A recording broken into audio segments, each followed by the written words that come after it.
Hi everyone, this is Pradeep Khanna from Sydney in Australia. And we've got two Queenslanders with us today. And what are we going to discuss today? We are going to be talking about a model for standardized rollout of immersive technologies, that is VR, AR across schools. I have with me two people, and let me tell you who they are. One of them is a Danish guy who's living in Queensland. And I'm going to ask him that what was it the mangoes and bananas of Queensland which attracted him to come and settle down? Or was it something else? And of course, we've got Adrian. So the Danish guy is Paul Kappel. He's the head of ICT at Bentley College in what we call as the Sunshine Coast. And more about why we call it the Sunshine Coast later on. And Adrian is the guy.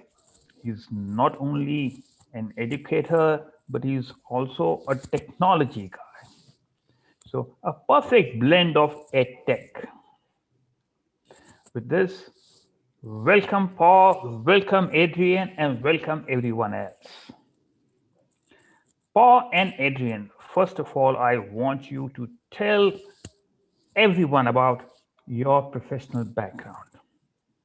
And in your case, Paul, I am particularly interested in how did you land up in Queensland, of all the places, and in Sunshine Coast? And of course, Adrian, I would be very interested to know how did you get into education technology? So over to you, Paul, first. Well, I was trained as a primary school teacher in Denmark, and then almost 20 years ago, I decided that I had been living in a cold climate for too long, and I visited Cairns in Australia and decided that was a much better place to live. So it wasn't really the mangoes and bananas, more the temperature that drove me to go here. And because it was easy for me to get a job within teaching IT, I found that this was the perfect place for me to settle down. Fabulous. I always agree with you that Australia is a great place to live. So you made an excellent choice. And I can agree also in terms of the Sunshine Coast. Over to you, Adrian. Thank you. Yeah, I used to work in corporate business. I used to be an operations manager for a large blue chip company in Australia. And I've always been into technology and wanted to make a shift to do technology full time in my life. So I started working for some tech companies, and some of them were virtual reality companies. And, some of the stuff we worked on was for businesses like Qantas and Aviation Australia, and, producing large scale simulations that teach air traffic controllers how to land planes, and some exciting stuff like that. And then saw the opportunity that this technology could be used in education in such a fantastic way that seemed to be unexplored with the method we're currently doing. So I made the shift to come over to education and start the journey on building VR rooms in education. Fabulous. because what I find is that in edtech space, you've got people who are excellent in pedagogy but are afraid of tech. And we've got technologists who don't have a clue about pedagogy. Yeah. So it's great to find the sweet spot where there is a good combination of pedagogy and technology.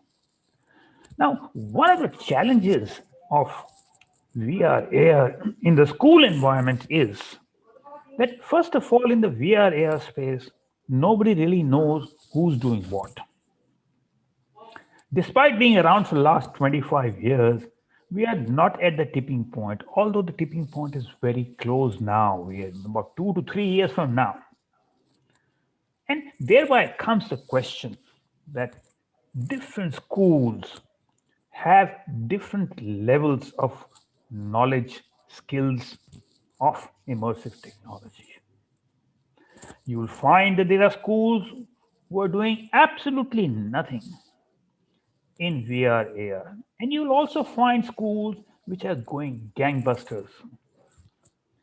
So the challenge is, how do we make a standardized rollout of VR AR across different schools? In Australia alone, we have 4 school systems. We have the Catholic education system, we have the independent school system, we have the public school system, and in some states, we have the selective school system. And along with these variables, we also have remoteness. So we have schools which are located in varying and very, very remote places. So I want to hear, how have you developed this model and what is the model about? What is the value proposition? And how does it differ from so many other models which are available or which people are working on all over the world? Who wants to go first? Paul, Adrian, or I would both? like to speak a little bit to this because what we decided as the model that would be for us the perfect model would be to start with the pedagogy. And of course, as a teacher, that's where my starting point would be. And I must admit that when we started playing with the idea of developing VR for education, I wasn't the most positive person, not because I'm scared of IT, on the contrary, I really promote it, but because I had seen attempts to get VR into education very unsuccessfully. So when we started this model, we agreed we'll start with the pedagogy, we'll start with the curriculum, and then we'll see where VR is actually fitting in, where we can create very productive, very useful VR for our students. I think also,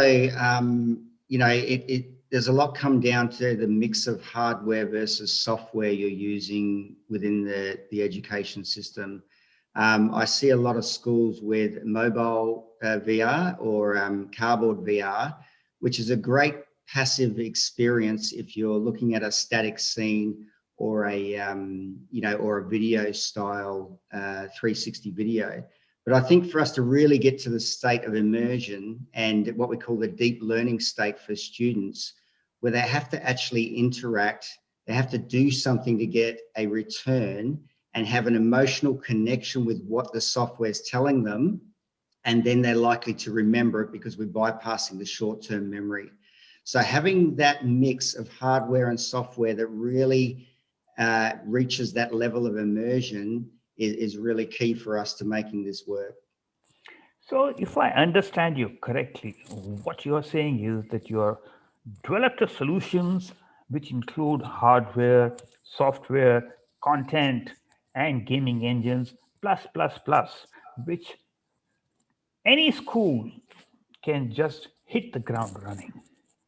My question is that when we adopt emerging technology like VR, AR, there is much more which is required. People need to manage different stakeholder expectations. People also need help with the process side and the system side, how to integrate it with their existing systems. So, does the solution cover only hardware, software, Or do you help out also in terms of stakeholder management, in terms of project delivery, in terms of so many other variables? Over to you. Well, I think I think the choice of hardware goes a long way, and I'll just elaborate on why I think that as well. We wanted to give our students an experience that would be very difficult to do on a mobile device. So, we are rendering, take our Great Wall of China, for instance, we're rendering, 2.7 million polygons in one scene. Now, that's extremely difficult to do, if not impossible to do on a mobile device. And so by having a tethered PC device, we're making sure that our students get a really rich experience with scanned data from around the world. Plus, we're ensuring that the speed is well in excess of a mobile device to enable our students to be really safe in virtual reality. So there's no latency, there's no lag, and when they turn their head, it's instant for them in the headset. So we're really trying to make sure the safety aspect of this is in line with what students expect and their parents expect when they sign off the student behavior in virtual reality. While you mentioned safety, and that's a very, very big question. I'll come back to that. I'm also curious to know that you mentioned about the tethered head mounted device. So did you go for a head mounted device with a desktop or a laptop, or did you go for a standalone device? So we've got a PC device. It's not a laptop device. And you can see them mounted on the wall behind us. Mm-hmm. And they're attached to a tethered headset that has the safety outline on the floor. We wanted to make sure that we had a dedicated location to be able to teach learning in virtual reality, because, this suitcase solution is great, but what I'm generally finding is schools use it and they're excited about it, but then it gets packed up and put away. The person that was in charge might leave. The batteries have run flat. The plastic is, not as robust as you think it is. And so it ends up not being used as much as it probably could or should be used. Plus, does the content really align to the curriculum that we're using? Do you need a bandwidth that is able to cater for 4K streaming? So all of these problems are solved by doing a PC version. Plus, we wanted to make it as easy as possible for teachers and students to use.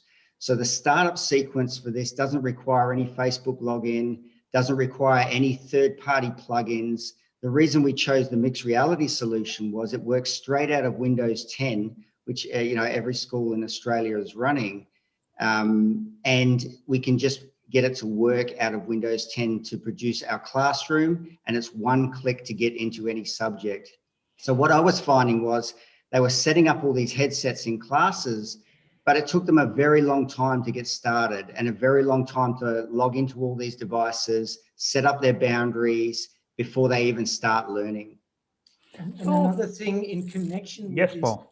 we decided to go for a model where it doesn't have to be a desktop, it can run off a laptop.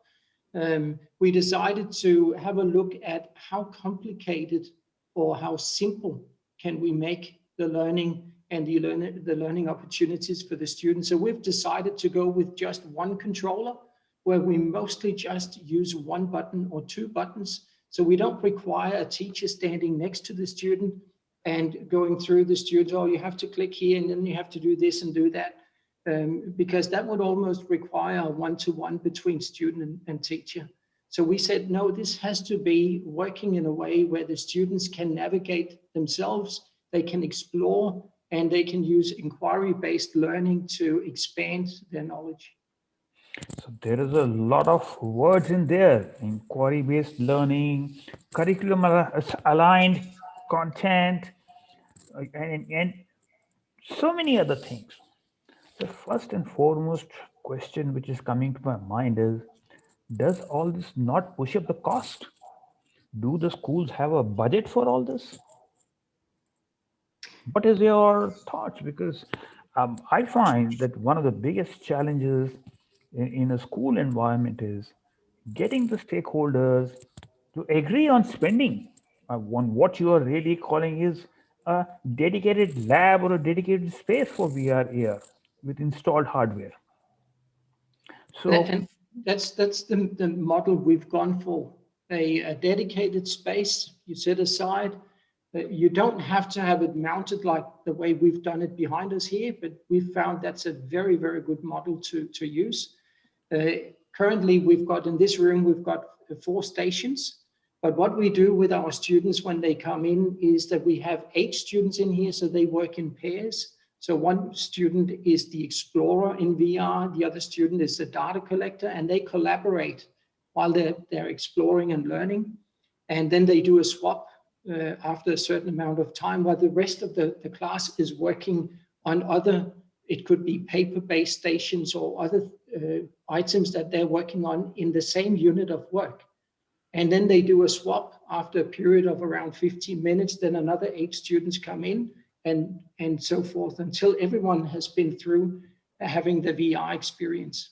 I think also that the value proposition comes with 100% curriculum aligned software. So this is not software that you download from several third parties that have got several different controls that maybe sometimes align to the curriculum if you can find it. These are units of work that are absolutely dedicated to that class subject. And I think that value proposition makes this room quite attractive to a lot of schools. so, in other words, the model really is that there is a dedicated space, there is a dedicated hardware, the number of workstations can depend on the type or size of the school. You've got aligned curriculum, content. That seems to be the basic offering as I look at it. But when you come down to having an installed hardware in a room, there is also the question of whether the hardware is mounted properly or not. Now, do you provide support to schools who were to take on your model?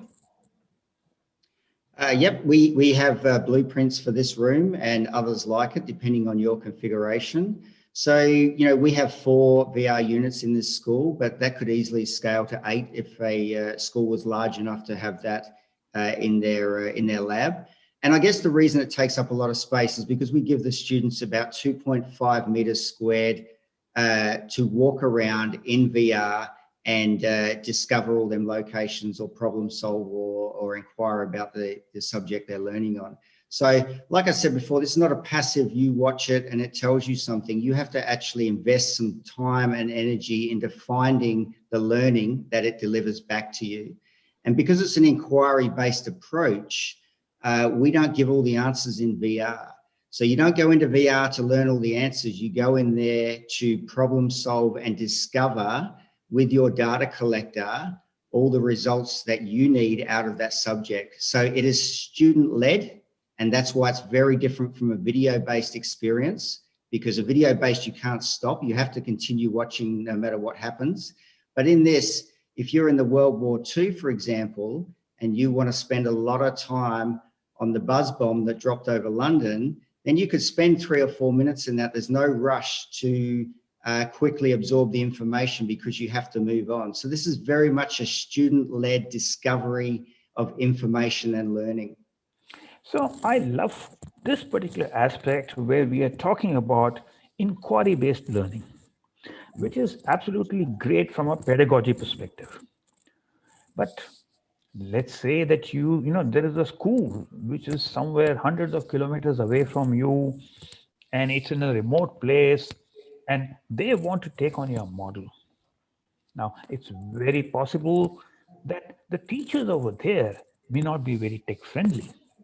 It's very possible that when they are implementing your solution, they run into a whole lot of issues. So, what happens? Do you offer troubleshooting support to those schools when they are implementing or when they are running? We do. We not only offer the troubleshooting, we actually, as part of a whole package deal, we offer that to train the teachers. So we run classes online in how to run the classes in the VR, how to set it up, how to troubleshoot. And also we've developed a model by which we have schools that are so remote in Queensland that it takes a long time just to get there, and they might find it a little bit hard. So we've developed a model where we're going to install our VR stations inside a shipping container. That container gets brought directly to the school and placed in a space that is suitable for them, and they can use that as their VR room. I think also Pradeep, the one thing to remember is that we purposely designed this and iterated on it to make that ease of use an important factor for teachers and installers as well. So, we're talking about a one-click solution here. It takes one click to go into the World War II and you're ready to learn.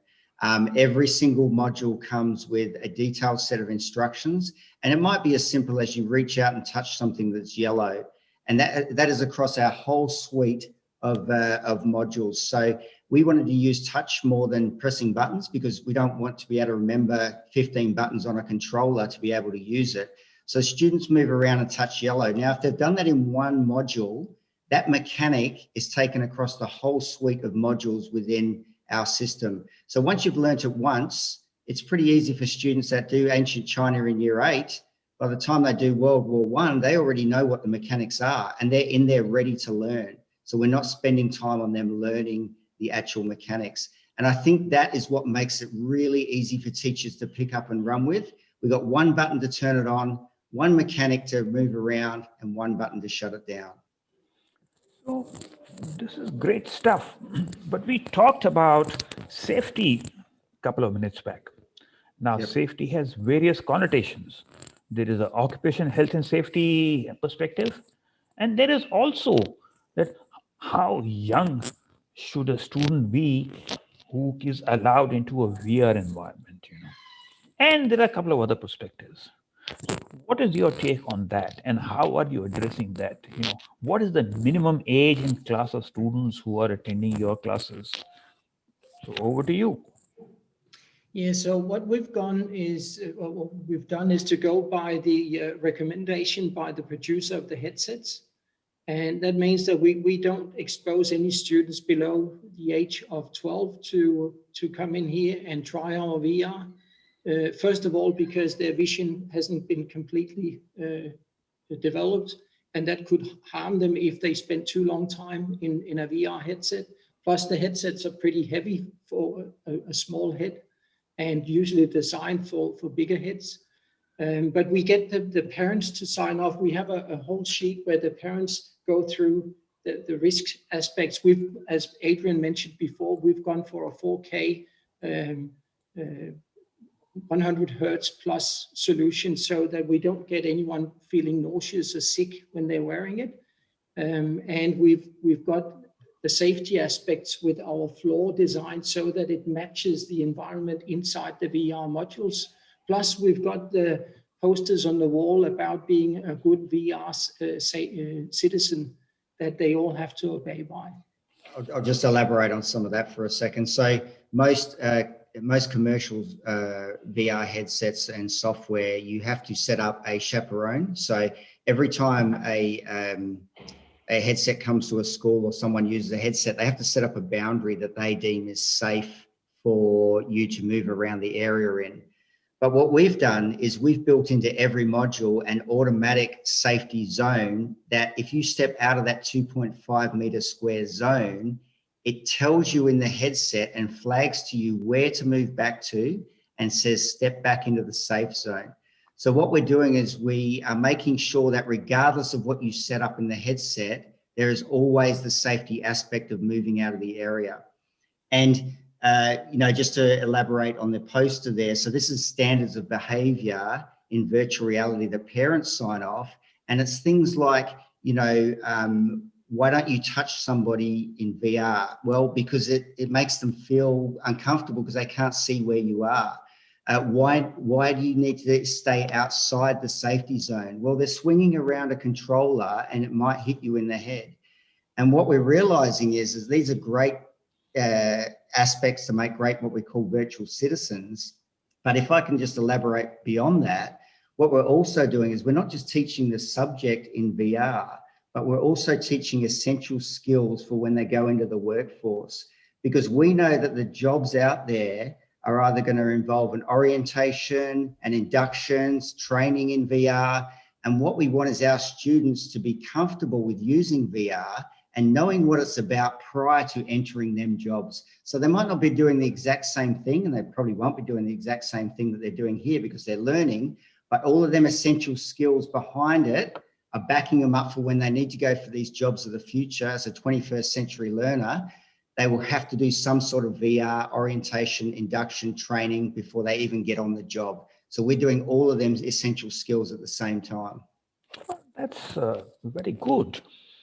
Now, coming back to another question, that are you thinking global, or are you planning to be only Queensland or Australia focused? Well, we're starting off very local and piloting it very local because we want to get it right.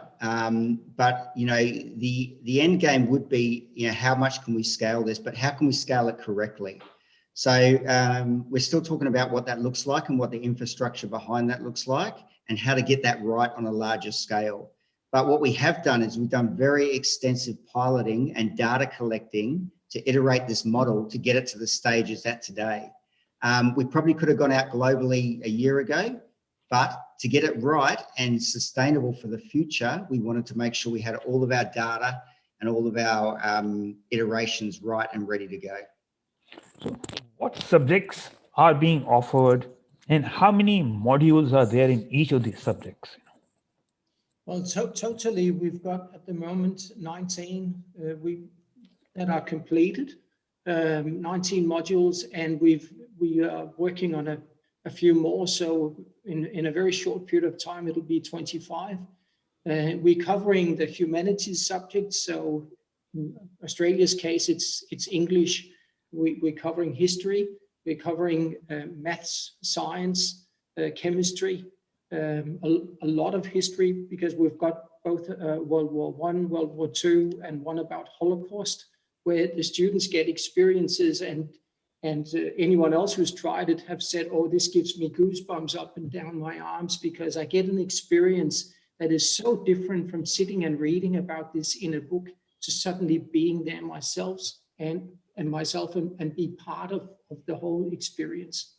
So one of the exciting modules we've also got is for our HPE department, which is food and nutrition.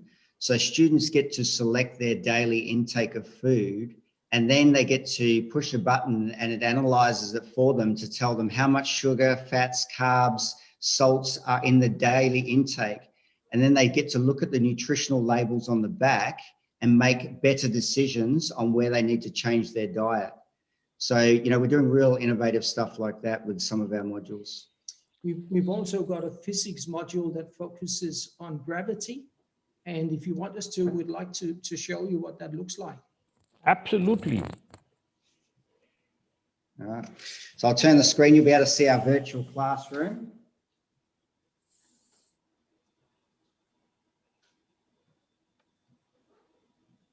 So this is all of our modules on the wall here. It's missing a few on this machine, but you can see all of them there.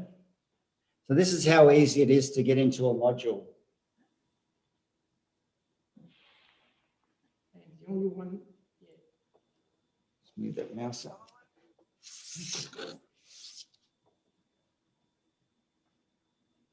So one click and the module loads. We have our safety warning come up at the front, which is here in our attributions. And then we click and we're in the module.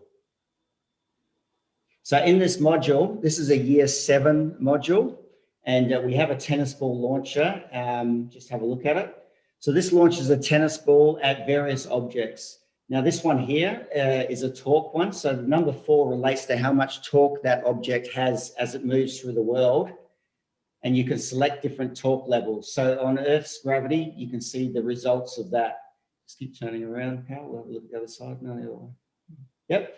And this one here, we've got a measurement. So in Earth's gravity, how much distance does the box travel or the ball travel? And you can see to the right there, yep, we've got some targets. So the number relates to the mass of the target.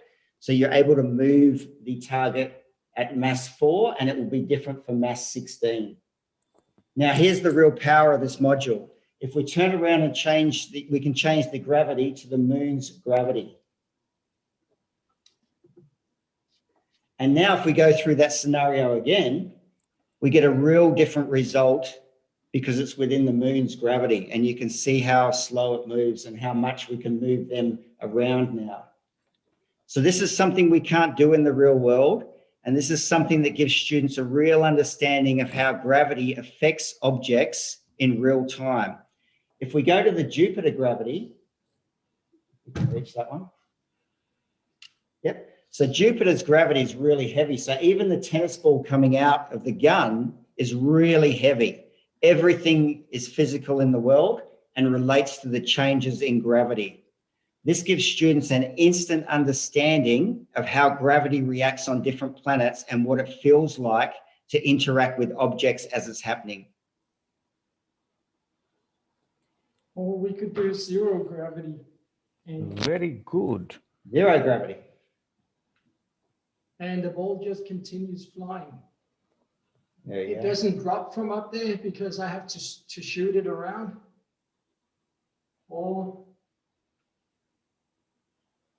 And even the talk box doesn't move.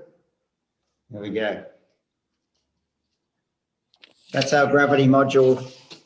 Thank you very much. A question which comes to my mind is, who has developed the content? Is it you or someone else? We have a team on site in education. That's why we say, this is by educators for education, because we have a team within education that develop the software and work with the teachers and the students and pilot the software in school. So, when we're really serious about this is built from the ground up within the schooling system. So we're not purchasing this from the outside. As Pal said, we start with the curriculum. We start with the teacher, the curriculum, and then the very last thing we do is build what's needed. I like the positioning of education by educators. Now, there are also companies who are focusing on to only content development for schools. Not only that, but curriculum aligned content. And also, as we know that different countries have different curriculum. So there are companies who got curriculum aligned content for different countries. Are you looking at partnering with such companies, or would you just develop content on your own the way you've done since early days? Look, I think we're certainly open to that in the future, but what that looks like is, we've had a lot of success by keeping it within education. And so, there are certainly things that education exports to other places in the world, and there's no reason this couldn't be done the same way. So, what that looks like in the future, I don't know, but it's certainly something we've discussed, within education.